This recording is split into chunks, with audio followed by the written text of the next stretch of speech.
plonger dans l'univers mystérieux des Mayas, où la pierre et les étoiles racontent une histoire intemporelle. Bienvenue dans ce voyage apaisant pour l'esprit et le cœur. Au cœur des forêts tropicales de l'Amérique centrale, bien avant l'arrivée des Européens, une civilisation remarquable s'épanouissait entre montagnes, plateaux et jungles denses. Cette civilisation, celle des Mayas, a traversé des siècles d'histoire en laissant derrière elle des cités perdues, des temples majestueux et des savoirs d'une étonnante précision. Les Mayas, peuple bâtisseur et astronome, ont façonné l'un des mondes précolombiens les plus fascinants de toute l'histoire humaine. Leur héritage est gravé dans la pierre, dans les cycles du ciel et dans les mythes transmis de génération en génération. Leur territoire s'étendait sur une vaste région comprenant l'actuel sud-est du Mexique, le Guatemala, le Belize, ainsi qu'une partie du Honduras et du Salvador. Ces terres, à la fois hostiles et fertiles, leur ont permis d'ériger des cités-États indépendantes, de développer une agriculture ingénieuse et de créer des systèmes de pensée complexes. Chaque cité possédait sa propre dynastie royale, ses temples et ses traditions religieuses, bien qu'elles partageassent une culture commune profondément enracinée. La civilisation maya ne s'est pas construite en un jour. Elle trouve ses racines dans des communautés agricoles apparues autour du 2e millénaire avant notre ère. Ces premières sociétés ont peu à peu élaboré des techniques d'irrigation, domestiqué le maïs et fondé les bases d'une organisation politique et religieuse qui ne cesserait de se perfectionner. L'histoire des Mayas est souvent divisée en 3 grandes périodes, le préclassique, le classique et le post-classique. Chacune de ces époques révèle des aspects différents de leur développement. Le préclassique, qui commence autour de 2000 ans avant notre ère, voit l'émergence des premières grandes constructions, comme à Nagbé et El Mirador. C'est durant la période classique, entre environ 250 et 900 après Jésus-Christ, que la civilisation maya atteint son apogée. Des cités comme Tikal, Palenque, Copan et Calakmul deviennent des centres urbains denses, peuplés de dizaines de milliers d'habitants. Les Mayas y construisent des palais, des observatoires, des pyramides en gradins, des stèles sculptées et des terrains de jeux de balles. Les hiéroglyphes mayas, inscrits sur la pierre ou dans les codex, racontent les exploits des rois, les rites religieux, les guerres et les alliances. Ces inscriptions révèlent une société hiérarchisée, dominée par une élite aristocratique, des prêtres astronomes et des rois considérés comme les intermédiaires entre les hommes et les dieux. Le pouvoir n'était pas seulement terrestre, mais cosmique. Leur système d'écriture, composé de centaines de signes combinant idéogrammes et phonogrammes, est l'un des plus sophistiqués de l'Amérique précolombienne. Il fallut des décennies aux épigraphes modernes pour en percer les secrets. Aujourd'hui encore, de nombreux glyphes restent à déchiffrer, mais chaque avancée nous rapproche un peu plus de leur vision du monde. Les Mayas ont également développé un calendrier d'une précision étonnante. En combinant plusieurs cycles, solaires, lunaires, rituels, ils étaient capables de prédire les éclipses, les solstices et les positions planétaires avec une exactitude surprenante. Leurs prêtres astronomes observaient les astres depuis les sommets des temples, établissant des tables célestes qui rivalisent avec celles des civilisations eurasiatiques. Leur calendrier rituel, appelé Tzolk'in, comprenait 260 jours. Il était combiné à un calendrier solaire de 365 jours, le Hab. Ensemble, ces 2 calendriers formaient un cycle de 52 ans, au terme duquel toutes les combinaisons de dates se répétaient. À cela s'ajoutait le compte long, un système de datation linéaire qui permettait de mesurer des périodes de temps sur plusieurs millénaires. Contrairement à la vision linéaire du temps des civilisations occidentales, les Mayas percevaient voir le temps comme une série de cycles, un éternel retour où chaque événement reflétait les forces cosmiques à l'œuvre. Cette conception du temps influençait profondément leur religion. Les dieux mayas étaient nombreux, puissants et étroitement liés aux éléments naturels, le soleil, la pluie, le vent, la terre. Parmi eux figuraient Itzamna, le dieu créateur, Shak, dieu de la pluie, et Kukulkan, le serpent à plumes, souvent associé à Quetzalcoatl chez les Aztèques. Chaque dieu avait ses attributs, ses temples, ses jours de célébration. Le panthéon maya était structuré, mais dynamique, avec des dieux prenant différentes formes selon les époques, les lieux et les besoins des rituels. Les prêtres étaient les gardiens de ces mystères, interprètes des signes célestes et maîtres des cérémonies sacrées. Les sacrifices, humains ou symboliques, faisaient partie intégrante de leurs pratiques religieuses. Ils étaient perçus comme nécessaires pour maintenir l'équilibre cosmique. Le sang, considéré comme une essence sacrée, nourrissait les dieux. Des captifs de guerre étaient parfois offerts lors de cérémonies importantes, notamment sur les hauteurs des pyramides ou dans les cénotes, ces puits naturels vénérés. La structure sociale des Mayas reflétait cette hiérarchie religieuse. Au sommet se trouvait le roi divin, suivi par les nobles, les prêtres, les scribes et les artisans. Les paysans formaient la majorité de la population et travaillaient la terre pour nourrir la cité. Malgré les inégalités, chacun avait une place définie dans cet ordre sacré. Les femmes occupaient également des rôles importants. Certaines étaient prêtresses, guérisseuses ou conseillères royales. Dans certaines dynasties, des reines gouvernaient en l'absence d'un héritier mâle, ce qui démontre une souplesse politique que l'on retrouve rarement ailleurs dans le monde précolombien. Le monde maya, tel qu'il se révèle à nous, aujourd'hui, est un univers foisonnant, harmonieux et rigoureux à la fois. Loin d'être figé, il était en perpétuelle évolution, traversé par des influences multiples, des alliances changeantes et des bouleversements naturels. C'est dans ce cadre complexe que naîtra, croîtra, puis s'effondrera l'une des civilisations les plus mystérieuses de l'humanité. Au fil des siècles, les Mayas ont fondé, développé et gouverné une multitude de cités-États, chacune ayant sa propre identité, ses souverains, ses alliances et ses conflits. Ces cités, souvent situées dans des environnements difficiles, témoignaient d'une ingéniosité remarquable dans la gestion de l'eau, des ressources agricoles et des échanges commerciaux. Leur urbanisme, leur architecture et leur symbolisme reflétaient une organisation sociale complexe et profondément religieuse. Parmi les plus grandes cités du monde maya classique, Tikal occupe une place centrale. Située dans les forêts du Petén, au nord du Guatemala, Tikal fut habitée pendant plus de 1000 ans.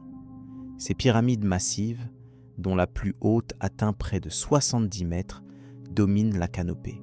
Le centre cérémoniel abrite des temples, des places, des stèles sculptées et un vaste acropole résidentiel. Les souverains de Tikal, comme ceux des autres cités, revendiquaient une filiation divine. Leurs noms, souvent complexes et chargés de symbolisme cosmique, étaient inscrits sur des monuments pour affirmer leur légitimité. L'un des plus célèbres fut Jasaushankawil, dont le règne au 8e siècle marqua un renouveau politique et architectural après une période de déclin. Sous son autorité, la cité retrouva sa splendeur et renforça son influence régionale. Non loin de Tikal, la cité de Calakmul représentait une puissance rivale. Située dans l'actuel État mexicain de Campeche, elle forma avec Tikal un axe d'opposition qui structura une grande partie de l'histoire politique du monde maya classique. Ces deux cités s'affrontèrent à plusieurs reprises, forgeant des alliances avec d'autres centres comme Caracol, Dos Pilas ou Naranjo.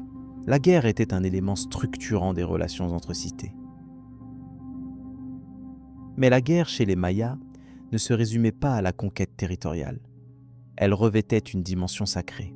Capturer un ennemi de haut rang était un honneur, un acte glorieux qui permettait de l'offrir en sacrifice. Ces rituels renforçaient le prestige du roi et assuraient, selon les croyances, l'équilibre entre les mondes. Les représentations de captifs agenouillés, liés, souvent mutilés, sont fréquentes sur les monuments. Palenque, autre cité majeure, se distingue par son raffinement architectural et la richesse de ses inscriptions. Son souverain le plus célèbre, Kinich Janaab Pakal, régna pendant près de 70 ans au 7e siècle. Son tombeau, découvert dans le temple des inscriptions, est l'un des plus impressionnants du monde maya. Le couvercle de son sarcophage, magnifiquement sculpté, représente le roi au moment de sa transformation cosmique. Les Mayas ne concevaient pas la mort comme une fin, mais comme une transition. Les rois morts devenaient des astres, rejoignaient le monde souterrain ou renaissaient dans une autre forme. Leurs tombes étaient conçues comme des portails vers l'invisible.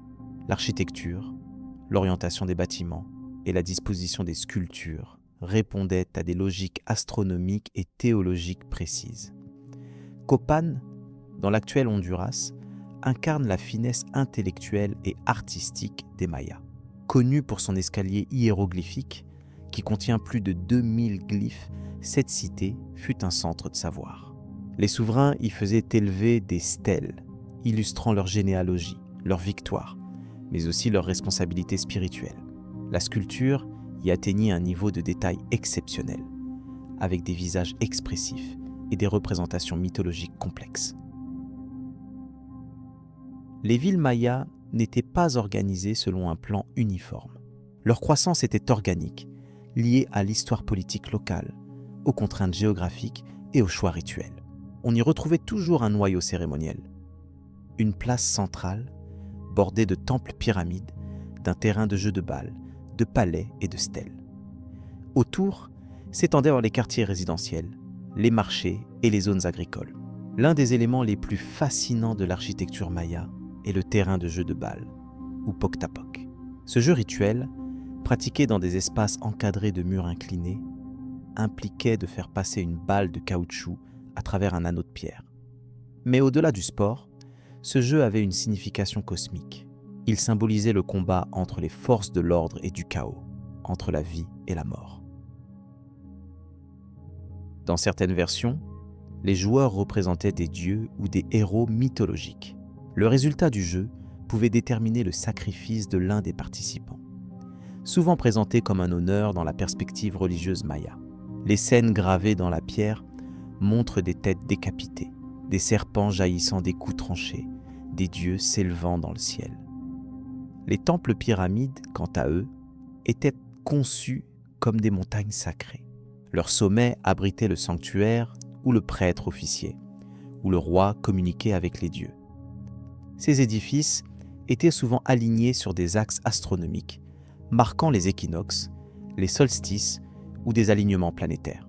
À certains moments de l'année, les ombres et les lumières dessinaient des formes symboliques sur les marches ou les façades. À Chichén Itzá, bien que post-classique, le temple de Kukulcán est un exemple frappant de cette maîtrise.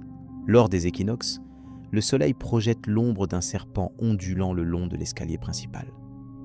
Ce phénomène, anticipé par les bâtisseurs, témoigne de l'étroite relation entre architecture et astronomie. Les prêtres astronomes mayas observaient ce ciel, notaient les mouvements célestes et ajustaient leur construction en fonction de ces observations. L'agriculture, bien que souvent négligée dans les récits, constituait le socle de ces cités. Les Mayas cultivaient principalement le maïs, mais aussi les haricots, les courges, le manioc, le cacao et le coton. Ils utilisaient des techniques adaptées aux environnements variés. Terrassement dans les zones montagneuses, champs surélevés dans les marécages, jachères cycliques dans les forêts. L'eau, précieuse et parfois rare, faisait l'objet d'une gestion attentive. Les cités disposaient de réservoirs, de canaux et de bassins artificiels. Dans les régions karstiques dépourvues de rivières, les cénotes constituaient des sources vitales. Ces gouffres remplis d'eau, parfois très profonds, étaient considérés comme des portes vers l'inframonde. On y jetait des offrandes, parfois des corps humains, lors de cérémonies importantes. La vie quotidienne des Mayas, bien qu'influencée par la religion et la politique, incluait des activités artisanales, commerciales et artistiques. Les artisans travaillaient la pierre, le bois, le jade, l'obsidienne, les coquillages. Ils produisaient des céramiques décorées, des bijoux, des instruments de musique. Le commerce, assuré par des porteurs et des pirogues, reliait les cités entre elles, parfois sur des centaines de kilomètres. Les marchés étaient des lieux d'échange, de sociabilité, de communication. On y trouvait des produits agricoles, des étoffes, des objets rituels, des denrées venues d'autres régions. Le cacao, très prisé, servait parfois de monnaie. Les récits mayas mentionnent également l'existence d'ambassadeurs, de négociateurs, de scribes qui voyageaient entre les cités pour régler des conflits ou conclure des alliances. Ainsi, derrière les images figées de temples enfouis dans la jungle, se révèle une société vibrante, ingénieuse, raffinée. Une société où chaque pierre, chaque rituel, chaque geste avait une signification cosmique. Les cités-États mayas n'étaient pas de simples agglomérations. Elles étaient des miroirs du monde, des centres où le ciel rencontrait la terre, où les dieux conversaient avec les hommes. Les Mayas n'étaient pas seulement des bâtisseurs et des astronomes. Ils étaient également des penseurs, des conteurs, des observateurs de l'invisible. Leur vision du monde, profondément symbolique et interconnectée, s'exprimait à travers une vaste cosmogonie. L'univers maya était divisé en 3 grands plans: le monde céleste, le monde terrestre et l'inframonde, appelé Xibalba.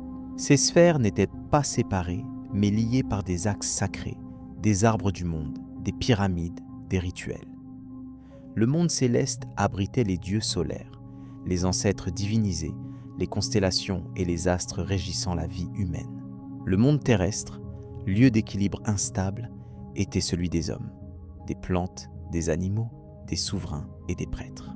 Quant à l'inframonde, sombre, humide, peuplé de divinités inquiétantes, il représentait l'épreuve, la mort, mais aussi la transformation. La traversée de ces mondes constituait une quête spirituelle. Les mythes mayas racontaient comment les dieux créateurs avaient façonné les hommes à partir du maïs, après plusieurs tentatives ratées. Dans le Popol Vuh, un texte sacré des Mayas quichés du Guatemala, 2 jumeaux divins, Hunahpu et Xbalanque, affrontent les seigneurs de Xibalba dans une série d'épreuves. Leurs aventures symbolisent le cycle de la mort et de la renaissance, l'initiation, le dépassement de l'obscurité. Ces récits n'étaient pas seulement des contes, ils servirent de base à l'organisation des rituels, à la légitimation des lignées royales, à la lecture du destin. Chaque cité, chaque dynastie, chaque roi se plaçait dans cette trame cosmique. Les cérémonies, les fêtes calendaires, les sacrifices et les danses rejouaient les événements mythiques pour maintenir l'harmonie de l'univers. Le temps, pour les Mayas, n'était jamais neutre. Chaque jour avait sa propre essence, sa propre énergie, influencée par les mouvements des planètes, les phases de la Lune, les positions du Soleil. Les prêtres chroniquaient les événements passés, analysaient les présages, prédisaient les périodes fastes ou néfastes. Les codex, écrits sur des feuilles de figuier, contenaient des tables astronomiques et des calendriers complexes utilisés dans la divination. L'astronomie maya n'était pas séparée de la spiritualité. Elle en était l'un des piliers. Les observations célestes guidaient les plantations, les guerres, les couronnements.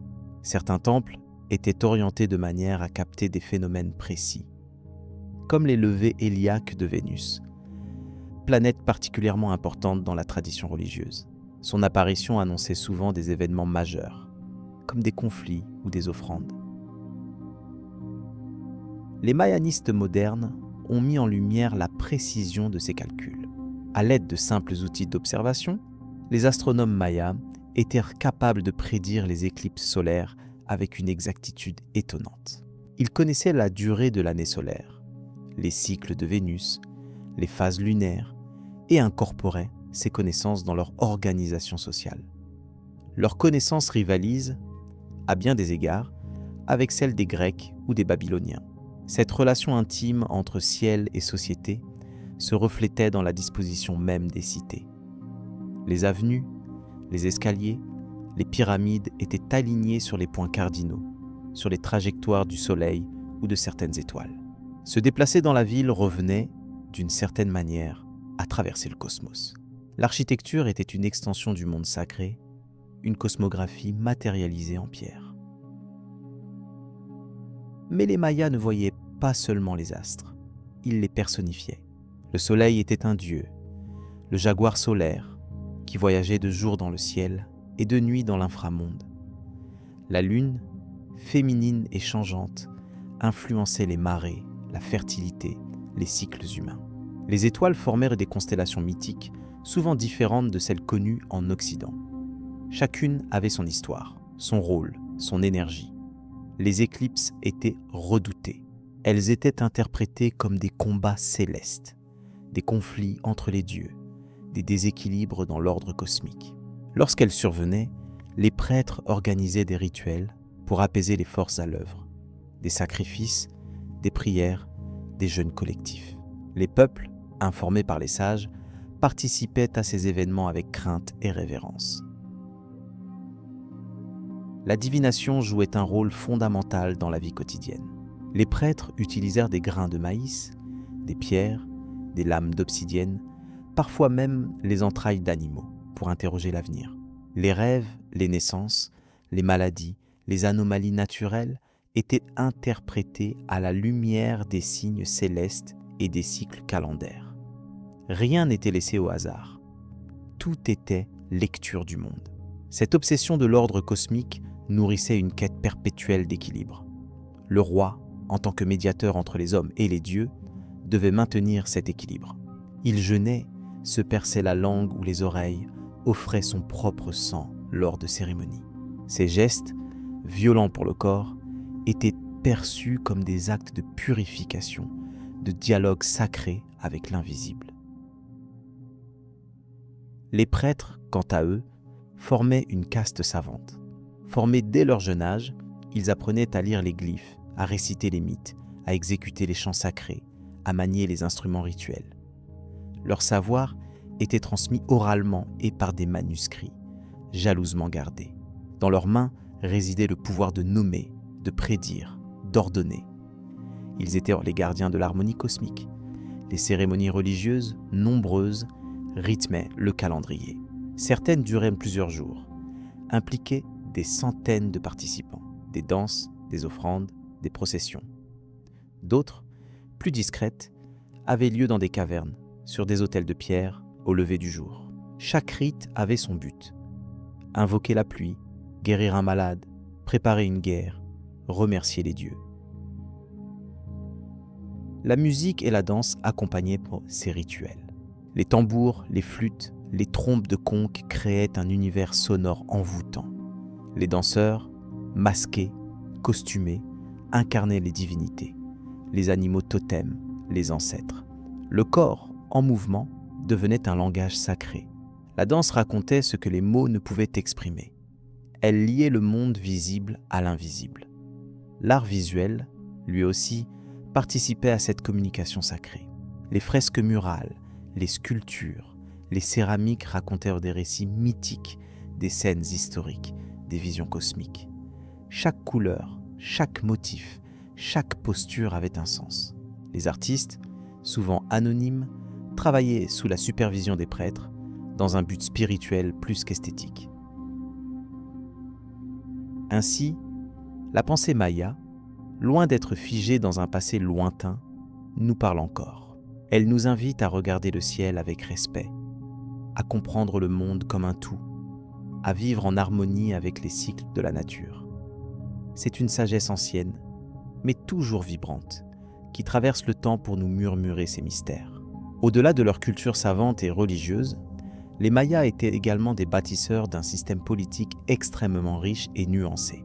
Leurs cités-États fonctionnèrent de manière autonome, chacune dirigée par une lignée royale qui affirmait son pouvoir à travers des actes rituels, des alliances matrimoniales et des conquêtes militaires. Ce modèle fragmenté, mais culturellement cohérent, caractérise une grande partie de la Mésoamérique précolombienne.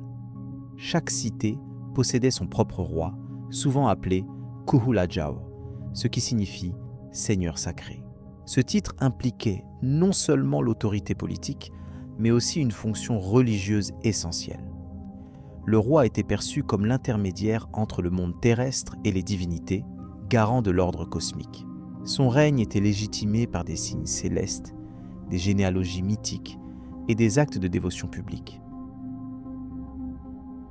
La transmission du pouvoir se faisait généralement de manière héréditaire, mais des cas de conflits dynastiques ou de prises de pouvoir par la force sont également attestées. Certains souverains durent fuir leur cité, d'autres la reconquirent après des années d'exil. Les jeux d'alliance étaient cruciaux. Des mariages entre familles royales de différentes cités permettaient de sceller la paix, de renforcer les réseaux d'influence et d'échanger des savoirs. Les rois n'étaient pas seuls à gouverner. Autour d'eux gravitèrent des conseillers, des scribes, des prêtres, des capitaines militaires, tous issus de la noblesse. Cette aristocratie, éduquée dès le plus jeune âge, formait une élite lettrée, capable de lire les glyphes, de calculer les cycles célestes et de diriger des campagnes militaires. Ils jouaient également un rôle dans l'organisation des cérémonies publiques et la gestion des ressources. Le peuple, majoritairement composé de paysans, fournissait la base économique de ces cités. Ils cultivaient le maïs, élevaient des dindes, récoltaient le miel et le cacao. En échange, ils recevaient protection, rituels religieux et accès au marché. Les liens entre les classes sociales étaient structurés par le sacré. Le roi nourrissait les dieux, le paysan nourrissait le roi. Chacun occupait une place dans l'ordre cosmique. L'armée maya, bien qu'elle ne constituât pas une institution permanente, pouvait être mobilisée rapidement en cas de conflit. Les guerriers étaient recrutés parmi les jeunes hommes, mais les nobles formaient les commandants et les stratèges. Ils portaient des plastrons en coton durci, des boucliers de bois et de cuir, et des armes en obsidienne. La guerre était codifiée, rythmée par des règles rituelles et orientée vers la capture de prisonniers. Les captifs, notamment ceux de sang noble, étaient offerts aux dieux lors de cérémonies fastueuses. Ces sacrifices ne relevaient pas de la cruauté gratuite. Ils répondaient à une logique symbolique, où le sang des vaincus renforçait la légitimité des vainqueurs. Le pouvoir politique s'enracinait dans la domination rituelle, et chaque victoire était immortalisée par des stèles, des peintures murales et des codex. Les relations entre cités étaient marquées par une alternance d'alliances et de rivalités.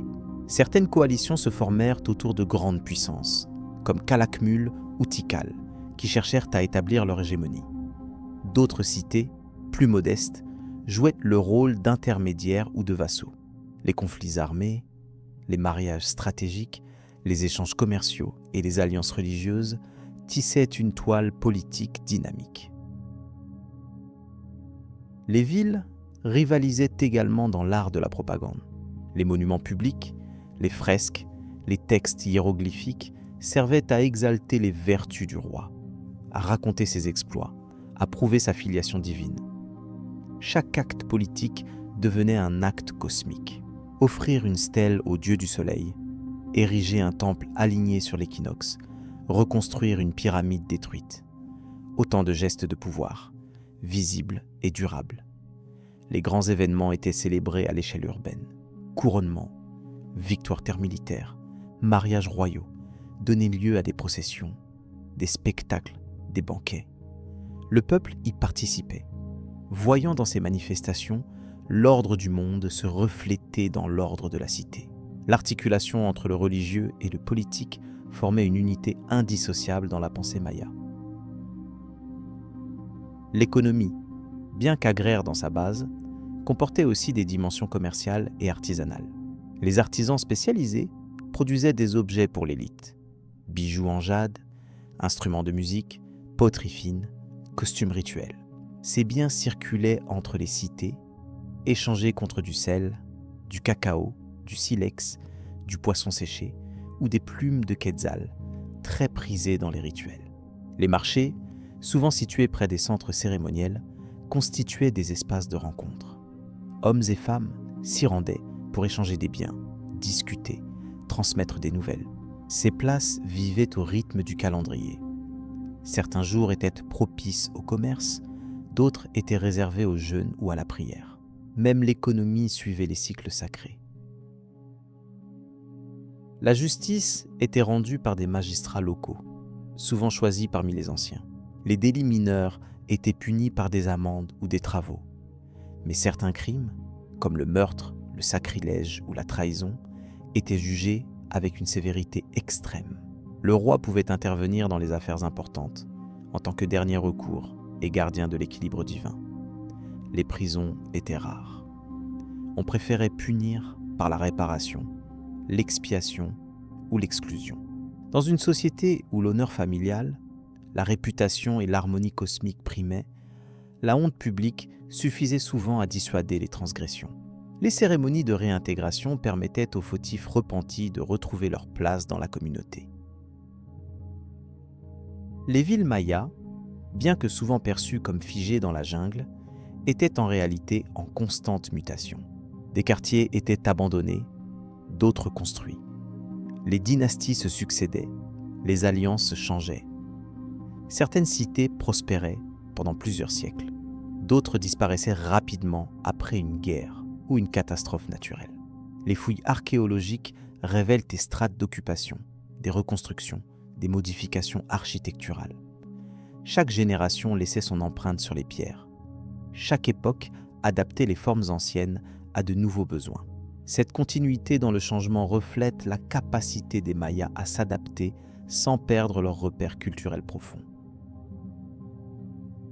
La gouvernance chez les Mayas n'était pas monolithique. Elle variait selon les lieux, les époques, les dynasties, mais partout, elle reposait sur une même conviction, que le pouvoir n'était pas un privilège, mais un service sacré. Le roi, les prêtres, les nobles, les guerriers, les paysans, tous participaient à l'harmonie du monde, chacun à sa place, chacun dans son rôle. C'est peut-être là l'un des enseignements les plus profonds de cette civilisation. La conviction que l'univers est un tissu vivant, où chaque action, chaque parole, chaque construction a une portée cosmique. Gouverner, ce n'était pas seulement organiser la cité, c'était imiter les dieux, maintenir l'ordre du ciel sur la terre. Dans l'immensité des forêts et des montagnes d'Amérique centrale, les Mayas ont laissé derrière eux un héritage architectural qui continue d'émerveiller les chercheurs et les visiteurs du monde entier. Leurs villes, construites sans outils métalliques, sans animaux de trait, ni roues utilitaires, témoignent d'une maîtrise technique et esthétique exceptionnelle. Chaque édifice, chaque place, chaque escalier était conçu en harmonie avec le paysage, les dieux et les astres. L'architecture maya servait à la fois des fonctions religieuses, politiques et symboliques. Les temples, les palais, les observatoires, les terrains de jeux de balles, les pyramides formaient un tout cohérent où chaque structure s'inscrivait dans une cosmologie précise. Les édifices étaient orientés selon les cycles célestes, intégrés à la géographie sacrée et décorés de symboles représentant l'ordre de l'univers. La pyramide à degrés constitue l'un des éléments les plus emblématiques de l'architecture maya. Ces constructions massives, généralement surmontées d'un temple, dominaient les cités. Elles représentaient la montagne sacrée, axe du monde, point de contact entre la terre et le ciel. Monter ces marches revenait à s'élever spirituellement, à approcher les dieux. Les cérémonies qui s'y déroulaient étaient visibles de toute la ville. Parmi les pyramides les plus célèbres figure celle de la cité de Tikal, haute de plus de 70 mètres. Elle fut érigée en plusieurs phases, chaque dynastie ajoutant une nouvelle couche à la structure existante. À Palenque, le temple des inscriptions abrite le tombeau de Pakal le Grand, scellé dans une crypte au cœur de l'édifice. Le couvercle de son sarcophage, orné de motifs cosmiques, est l'un des chefs-d'œuvre de la sculpture maya.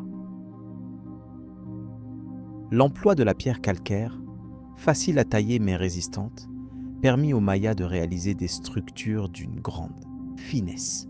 Ils utilisaient le mortier de chaux pour lier les blocs, appliquaient du stuc pour lisser les surfaces, puis peignaient les façades en couleurs vives, rouge, bleu, jaune. Les fresques murales racontaient des scènes mythiques, historiques ou rituelles. Les temples étaient ainsi vivants, vibrants, enveloppés de symboles. Les palais, souvent construits autour de cours intérieures, abritaient les rois et leurs cours. Contrairement aux pyramides, ils étaient horizontaux, étendus, divisés en pièces destinées au conseil, aux rituels privés, à l'administration. Le palais de Palenque, avec sa tour centrale et ses galeries voûtées, témoigne de cette sophistication. Des latrines, des aqueducs, des bains rituels y étaient intégrés, révélant un souci du confort rare à cette époque. Le terrain de jeu de Baal occupait une place centrale dans la plupart des cités. Ce n'était pas un simple lieu de divertissement, mais un espace sacré. Les parties, souvent accompagnées de rituels, rejouaient le combat entre les forces de la lumière et de l'obscurité. Les murs latéraux étaient décorés de bas-reliefs représentant des captifs, des divinités, des héros légendaires. Le score importait moins que le sens cosmique du jeu. Les observatoires, bien que discrets, étaient essentiels. Souvent intégrés dans d'autres bâtiments, ils permettaient aux prêtres astronomes de repérer les solstices, les équinoxes, les cycles planétaires. À Uxmal, à Copan, à Chichén Itzá, certaines fenêtres, certains couloirs sont alignés de manière à capter la lumière du soleil à des dates précises. Ces constructions reflètent une science de l'espace et du temps profondément intégrée au sacré. Les cénotes, puits naturels formés par l'effondrement de la roche calcaire, jouaient un rôle architectural et spirituel. Les Mayas y voyaient soit des passages vers l'inframonde. Certains, comme ceux de Chichén Itzá, furent transformés en lieux de culte, recevant des offrandes, des bijoux, parfois même des corps humains. Des escaliers, des plateformes, des autels y furent construits pour faciliter les rituels. L'urbanisme maya ne suivait pas un plan quadrillé. Il s'adaptait au relief, aux cénotes, aux arbres sacrés. Les cités étaient conçues comme des extensions du cosmos. Chaque quartier, chaque chemin, chaque seuil avait une signification. Des chaussées surélevées, appelées Sac-Beob, reliaient les quartiers entre eux ou unissaient plusieurs cités. Ces routes blanches, pavées de calcaire, étaient utilisées pour les processions rituelles.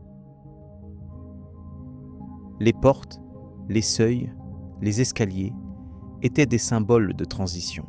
Passer un seuil, monter une marche, signifiait souvent changer d'état, entrer dans le sacré, accéder à un autre monde. Les architectes mayas intégrèrent ces notions dans la disposition des bâtiments. Tout était rite, tout était signifiant. La ville était un grand texte à lire, à interpréter, à traverser. Les sculptures en pierre, omniprésentes, servaient autant à orner qu'à instruire. Stèles, linteaux, autels, statues racontèrent les faits des rois, les guerres, les alliances, les visions. Chaque détail comptait. La posture du personnage, l'orientation du regard, les vêtements, les objets de tenue. Ces sculptures formaient une véritable iconographie du pouvoir et du sacré. La stèle, haute pierre dressée, était souvent associée à un autel circulaire. Ensemble, ils représentaient l'arbre du monde et le soleil. On y célébrait les Katun, cycle calendaire de 20 années. Les cérémonies donnaient lieu à des offrandes, des danses, des chants. Les rois se mettaient en scène comme les garants de l'ordre cosmique. Leurs noms, leurs lignées, leurs exploits étaient gravés dans la pierre pour l'éternité. Les artisans qui réalisaient ces chefs-d'œuvre bénéficiaient d'un statut particulier. Ils étaient formés dans des ateliers familiaux, souvent rattachés aux élites. Leur savoir était transmis oralement. Ils travaillaient avec des outils en pierre, en bois, en os. Le jade, l'obsidienne, la coquille, la plume étaient utilisés avec une précision qui surprend encore les archéologues. La peinture, bien que plus fragile, occupait aussi une place importante. Des fresques décorent encore certains bâtiments, malgré les siècles. Elles montrent des scènes de marché, des rituels, des animaux, des divinités. Les couleurs étaient obtenues à partir de minéraux, de plantes, d'insectes. Le bleu maya, à base d'indigo et d'argile, résiste au temps avec une intensité presque magique. Même les habitations ordinaires, bien que moins conservées, témoignaient d'une pensée esthétique. Construites en bois, en torchis, sur des plateformes de pierre, elles étaient souvent orientées selon les astres. Le foyer, centre de la maison, était aussi le centre du monde domestique.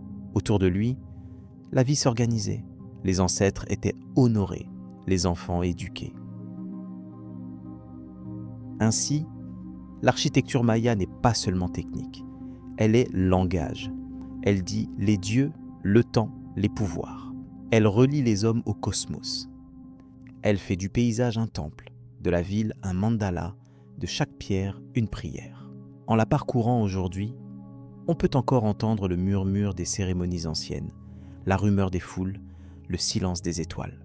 Les mystères qui entourent l'effondrement de la civilisation maya classique fascinent les chercheurs depuis des décennies.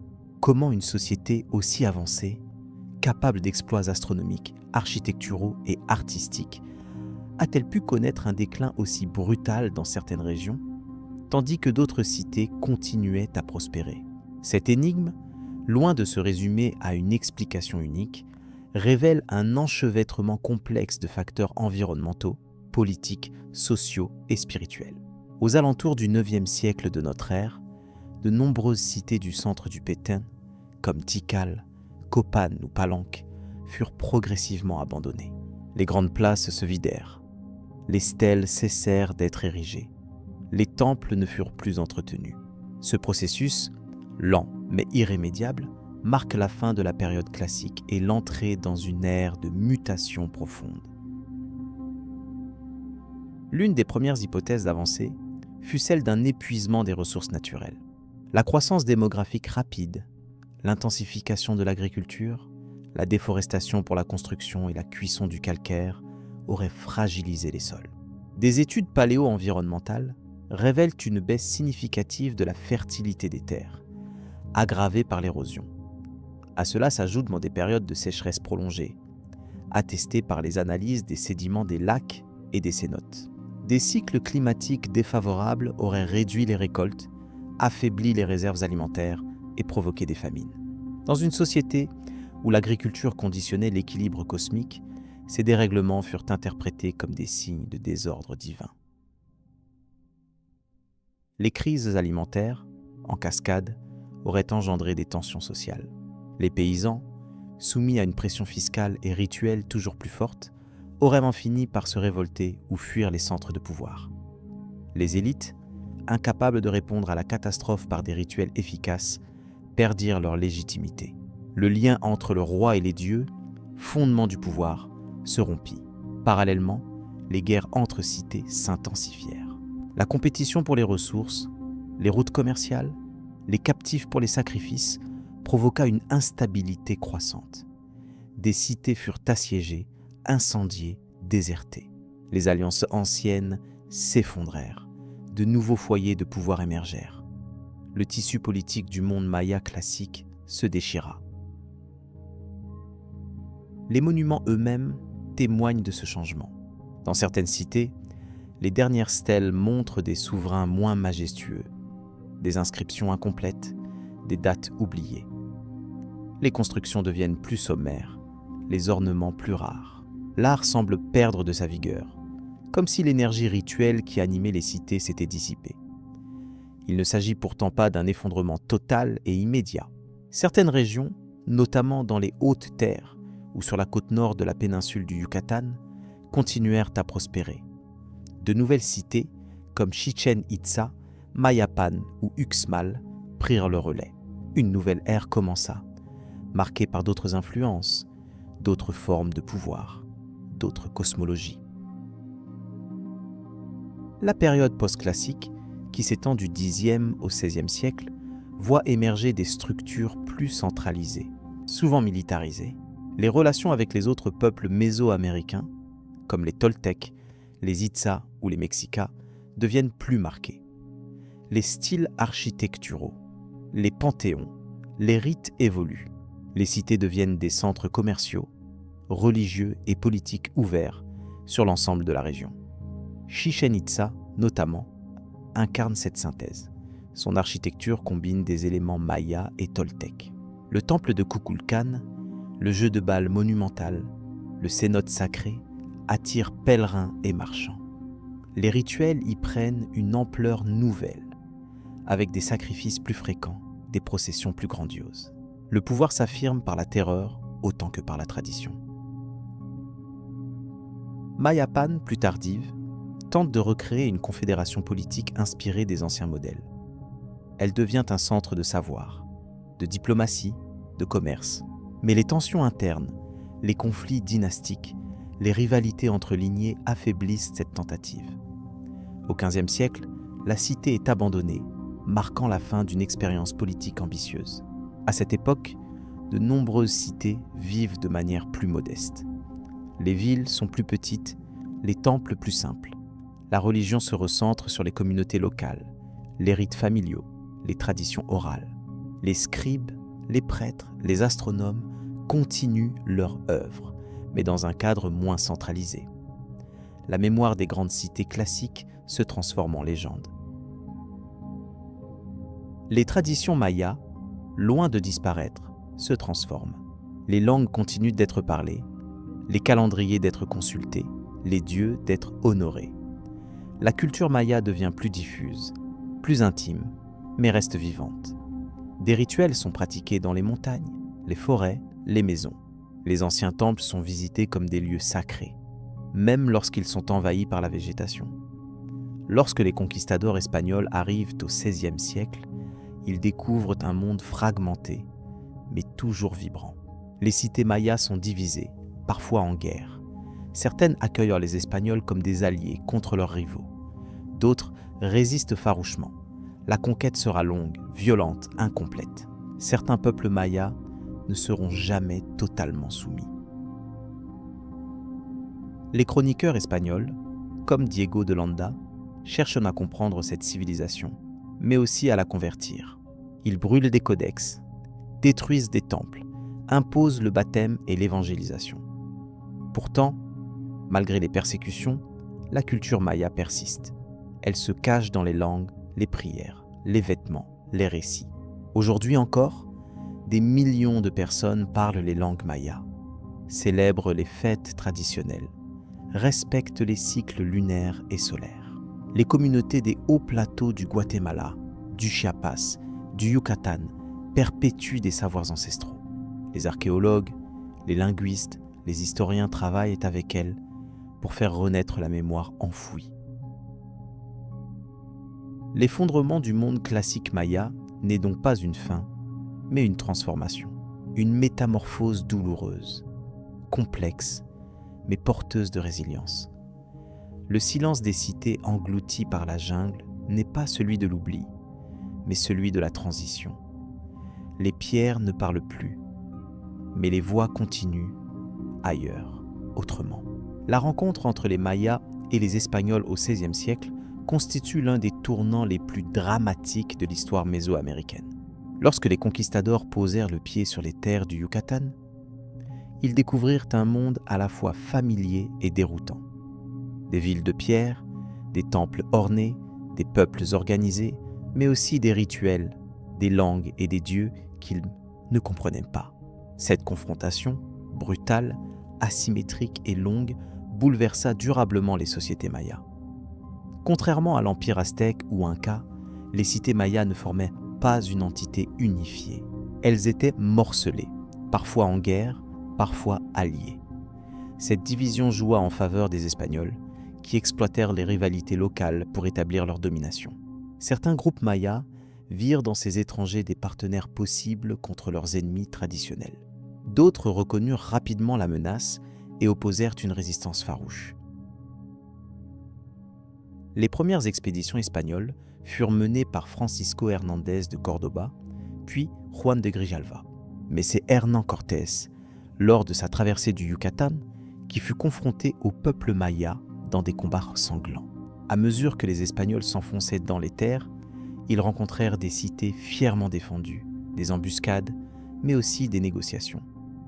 La guerre n'était pas systématique, mais omniprésente. Les conquistadors n'étaient pas seuls. Ils étaient accompagnés de soldats indigènes, recrutés dans les régions déjà conquises. Ces auxiliaires jouèrent un rôle déterminant dans la soumission des cités mayas. Ils connaissaient les langues, les routes, les coutumes. Leur présence permit aux Espagnols de progresser plus rapidement, mais renforça aussi la complexité de l'occupation coloniale. Face à cette invasion, les Mayas résistèrent avec ténacité. Certaines cités furent prises d'assaut, d'autres incendiées par leurs propres habitants pour ne pas tomber entre les mains des envahisseurs. Les montagnes, les forêts, les marécages offraient des refuges naturels.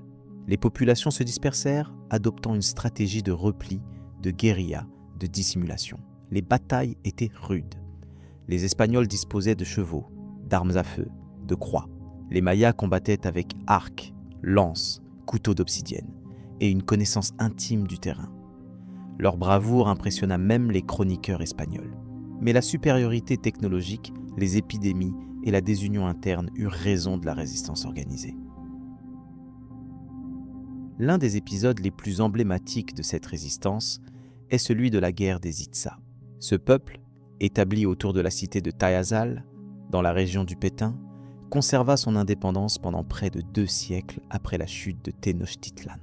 Les missionnaires, les soldats, les diplomates tentèrent tour à tour de convertir, de convaincre, de vaincre, en vain. Ce n'est qu'en 1701 que la cité fut finalement prise, marquant symboliquement la fin de l'indépendance maya.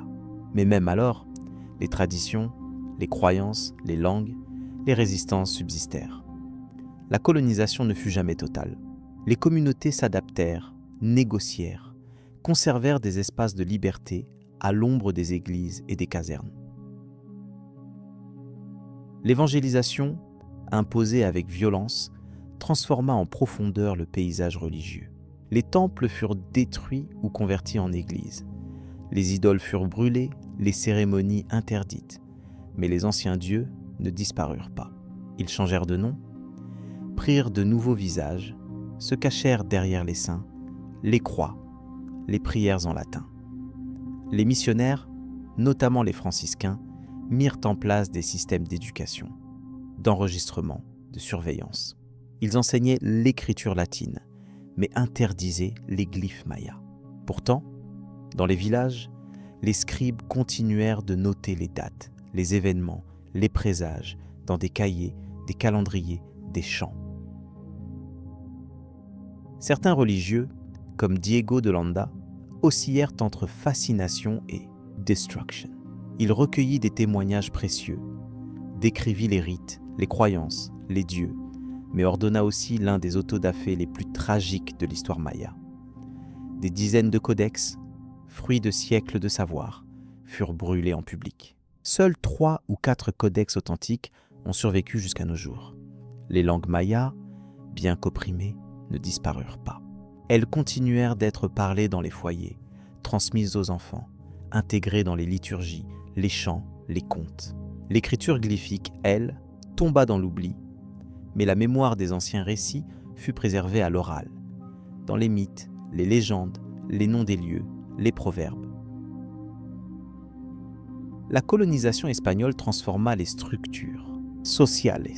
Les terres furent confisquées, redistribuées, exploitées au profit des colons.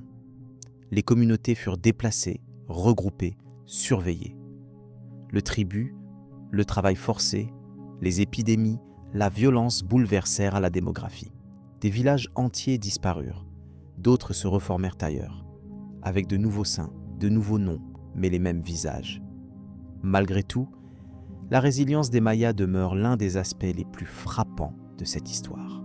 Là où d'autres civilisations s'éteignirent, les Mayas continuèrent.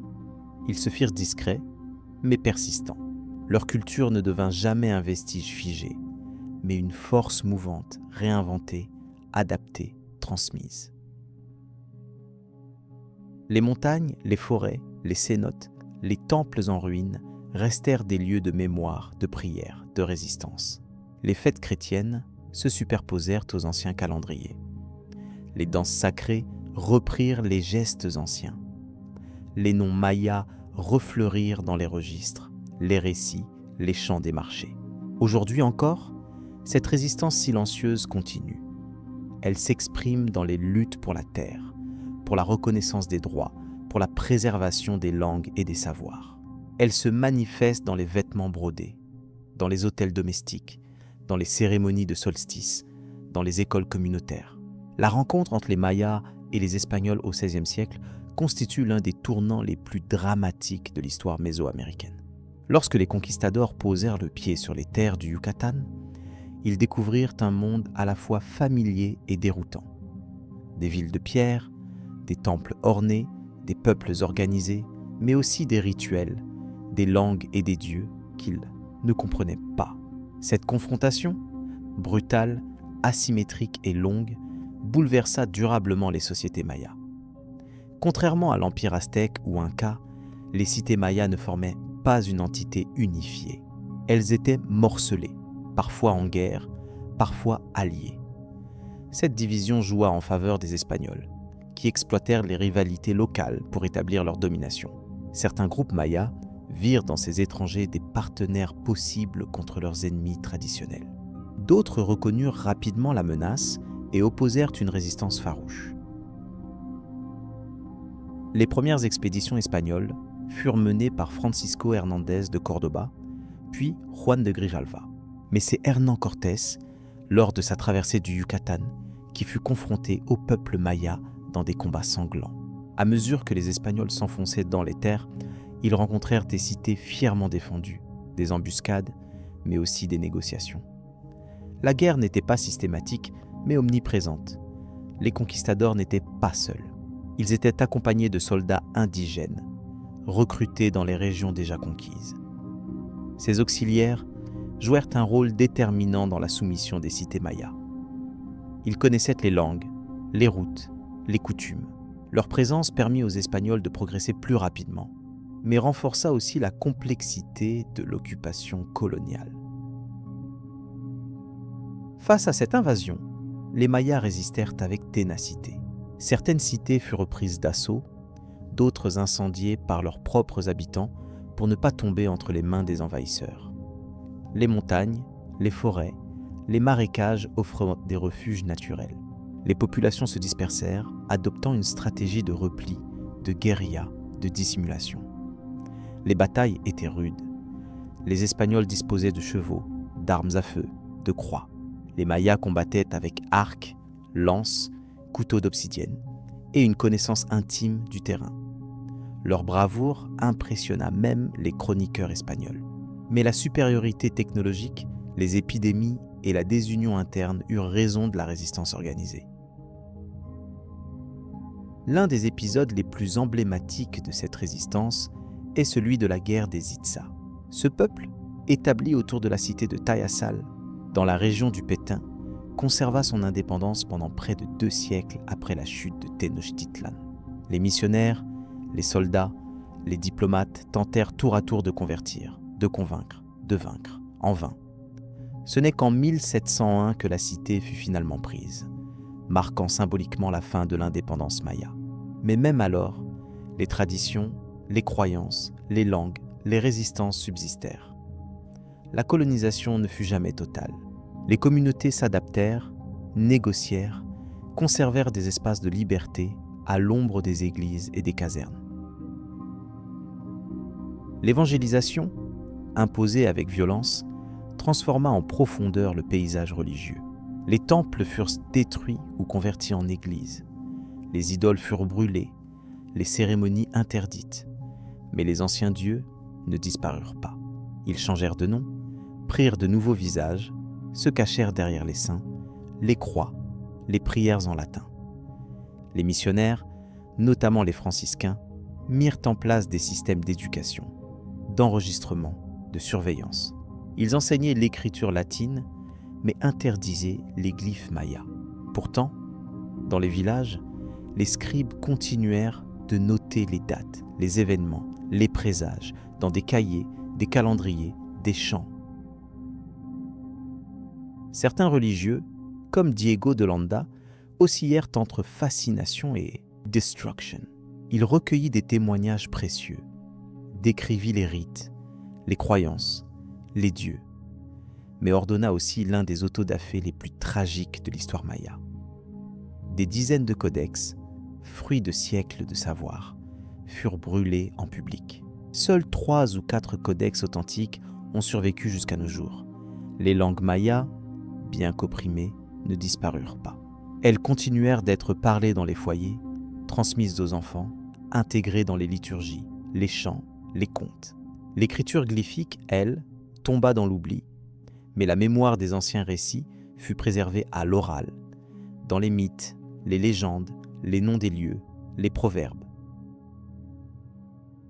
la colonisation espagnole transforma les structures sociales. Les terres furent confisquées, redistribuées, exploitées au profit des colons.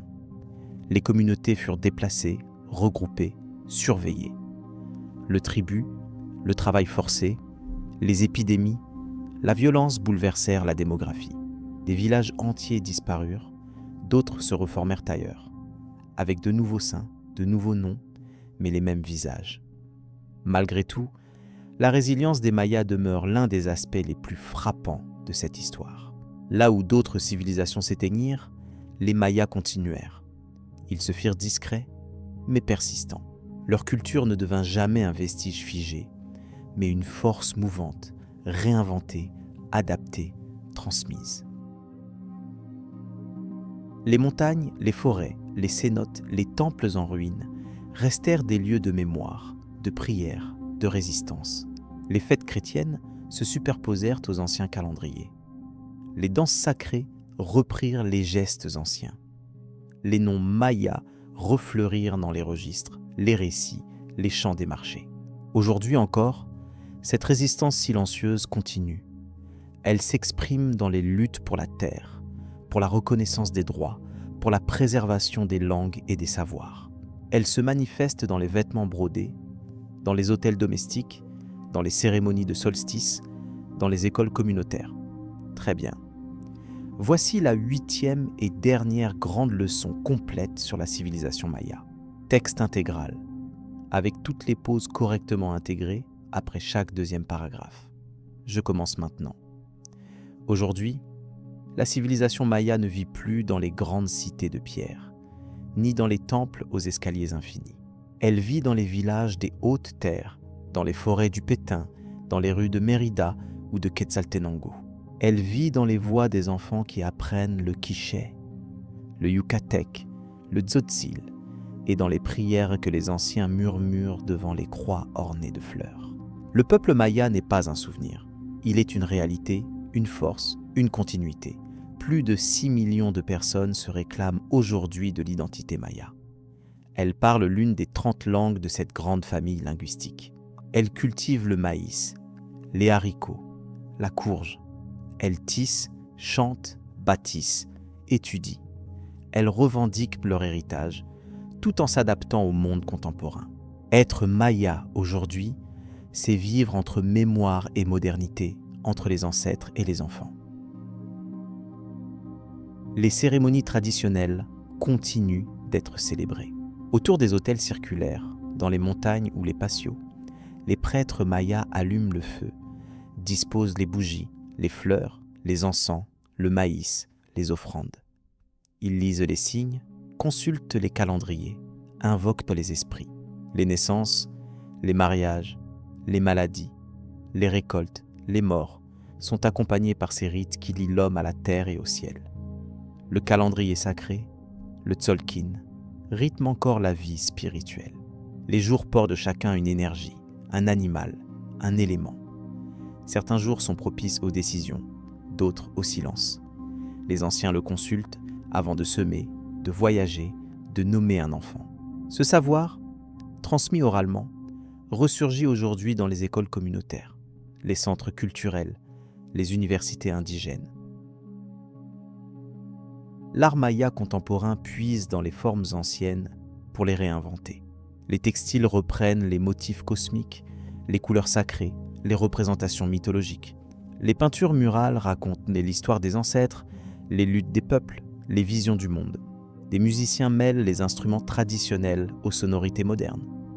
Des écrivains publient en langue maya, affirmant la beauté, la force, la légitimité de leur voix.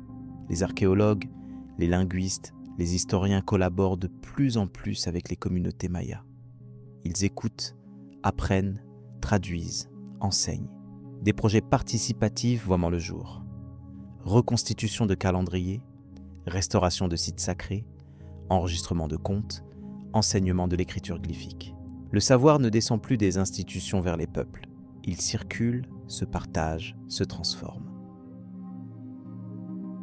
De nombreux sites archéologiques sont aujourd'hui des lieux de mémoire vivante. À Copen, à Tikal, à Palenque, à Uxmal, Les cérémonies reprennent. Les pèlerins déposent des fleurs sur les stèles, brûlent de la résine dans les temples, dansent entre les pierres. Les guides locaux racontent l'histoire non comme une suite de dates, mais comme une continuité d'esprit, de force, de souffle. La reconnaissance des peuples mayas passe aussi par la politique. Dans plusieurs pays, des représentants indigènes siègent dans les parlements, dirigent des municipalités, portent la parole de leur communauté. Des constitutions intègrent le plurilinguisme, la reconnaissance des droits ancestraux, la protection des savoirs traditionnels. Mais les défis restent nombreux. Pauvreté, discrimination, acculturation, expropriation. Les terres sacrées sont souvent menacées par l'exploitation minière, la déforestation, les projets touristiques. Les communautés se mobilisent pour défendre leur territoire, leurs rivières, leurs montagnes. Elles s'appuient sur les droits humains, sur les traités internationaux, mais aussi sur leurs ancêtres, leurs rituels, leurs récits. Résister pour elles, ce n'est pas s'opposer, c'est rester, c'est vivre, c'est prier. Les écoles mayas, fondées par les communautés elles-mêmes, enseignent l'histoire depuis les récits oraux, les chants, les plantes, les étoiles. Les enfants y apprennent à lire et à écrire en langue maya, à reconnaître les constellations, à comprendre le cycle du maïs, à respecter les anciens. L'éducation devient une voie de réappropriation, de dignité, de futur. La spiritualité maya, souvent marginalisée, renaît dans toute sa diversité. Elle n'est pas figée. Elle accueille parfois des éléments chrétiens, bouddhistes, écologistes, mais son cœur demeure. L'équilibre entre les mondes, le respect des cycles, la gratitude envers la terre, le feu central, le maïs sacré, la parole du jour, le souffle du vent, l'écoute du silence. Dans les villes, dans les diasporas, dans les universités, les artistes et penseurs mayas affirment une identité dynamique, plurielle, enracinée. Ils ne veulent pas être figés dans une image de musée. Ils veulent vivre, créer, rêver, enseigner. Être maya, ce n'est pas vivre dans le passé, c'est porter le passé comme une lumière pour marcher dans le présent. Des festivals, des livres, des films, des expositions célèbrent cette vitalité. Le monde commence à écouter, à traduire, à accueillir. Mais il reste encore tant à apprendre. Les pierres parlent, les rivières chantent, les enfants rêvent. Le monde maya continue de battre, sous la terre, dans les cœurs, dans les mots. Ainsi s'achève cette traversée. Une traversée du temps, des pierres, des visages, des étoiles. Une traversée faite de questions, de silence, de présence. Les mayas ne sont pas disparus. Ils sont là, debout, vivants, regardant le ciel, comme ils l'ont toujours fait.